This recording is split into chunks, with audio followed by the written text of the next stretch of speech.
சித்தமாயிற்று. அடுத்த வசனம் கலிலேயாவிலும் தெக்கப்போலியிலும் எருசலேமிலும் யூதேயாவிலும் யோர்தானுக்கு அப்புறத்திலும் இருந்து, நல்லா கவனிங்க, 430 வருஷம் இருள், ஜனங்களுக்கு வெளிச்சமே இல்ல. இயேசு வந்து பிரசங்கம் பண்றாரு, ஒரே பிரசங்கம் தான் பண்ணி முடிக்கிறாரு. வசனம் சொல்லுது, கீர்த்தி சீரியா பக்கத்து நாட்டுக்கு போயிருச்சு, கீர்த்தி தெக்கப்போலிக்கு போயிருச்சு, கீர்த்தி யூதேயாவுக்கு எருசலேம் யூதேயாவுக்கு போயிருச்சு, ஹெட் குவார்ட்டர்ஸ்க்கு போயிருச்சு, கீர்த்தி எங்க போயிருச்சு, யோர்தானுக்கு அப்புறத்துக்கு ஃபாரினுக்கு போயிருச்சு. No WhatsApp, no Facebook, no Twitter, no poster, no பதவி பட்டம், பதவி மண்ணாங்கட்டி எதுவும் கிடையாது. இருளில் இருக்கிற ஜனங்கள் வெளிநாட்டிலிருந்து அவருடைய கீர்த்தி பிரசங்கமாச்சுன்னா அதுக்கு காரணம் இயேசு கிறிஸ்துவுக்குள்ள இருந்த அபிஷேகம் தானே ஒளிய அவரை சுத்தி இருந்தது அல்ல. ஜனங்க இருள தான் இருப்பான், ஜனங்க மண்ணாங்கட்டியா தான் இருப்பான். அவனுக்குள்ள எழுப்புதலை கொண்டு வர வேண்டியது உனக்குள்ள உள்ள அக்கினி தான் அவனுக்குள்ள எழுப்புதலை கொண்டு வருமே ஒழிய அவன் மண்ணாங்கட்டி திட்டத்துல ஒரு பிரயோஜனம் இல்லையே.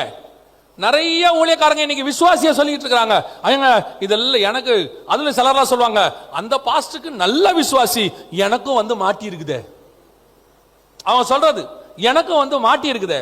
எங்க விசுவாசினா யார் தெரியுமா? நல்லா புரிஞ்சுக்கோங்க. விசுவாசினா யாருன்னா பரலோகத்துக்கு போறதுக்காக கர்த்தர் செலக்ட் பண்ணது. அது யாருன்னு கேட்டீங்கன்னா வசனம் சொல்லுது 1 கொரிந்தியர்ல, கர்த்தர் பைத்தியமானவைகளையும் பலவீனமானவைகளையும் தெரிந்து கொண்டார். அப்படித்தானே இருக்கு வசனத்துல. கர்த்தர் யாரை தெரிஞ்சுக்கிட்டாரு? பைத்தியத்தையும். அப்ப உங்ககிட்ட கர்த்தர் கொடுத்ததெல்லாம் யாரு? பைத்தியமோ பலவீனமோ? அந்த பைத்தியத்தை புத்தியை தெளிவிச்சு நல்லா மாத்தி ஞானமா மாத்தி பரலோகத்துக்கு கூட்டு போனோம். பலவீனமானதை பலப்படுத்தி பரலோகத்துக்கு கூட்டு போனோம். அந்த வேலை ஒரு ஊழியக்காரனுக்கு கொடுக்கப்பட்டது. நீங்க அவனை பார்த்து பைத்தியத்தை கொடுத்திருக்கிறாரு, பைத்தியம், இந்த பைத்தியத்தை என்கிட்ட கொடுத்தாரு, இந்த பைத்தியத்தோட மாரடிக்கிறேன்னு, இந்த பைத்தியத்தோடயே வாழ வேண்டி இருக்குது, இந்த பைத்தியத்தை கூட நீ தான் பைத்தியம்.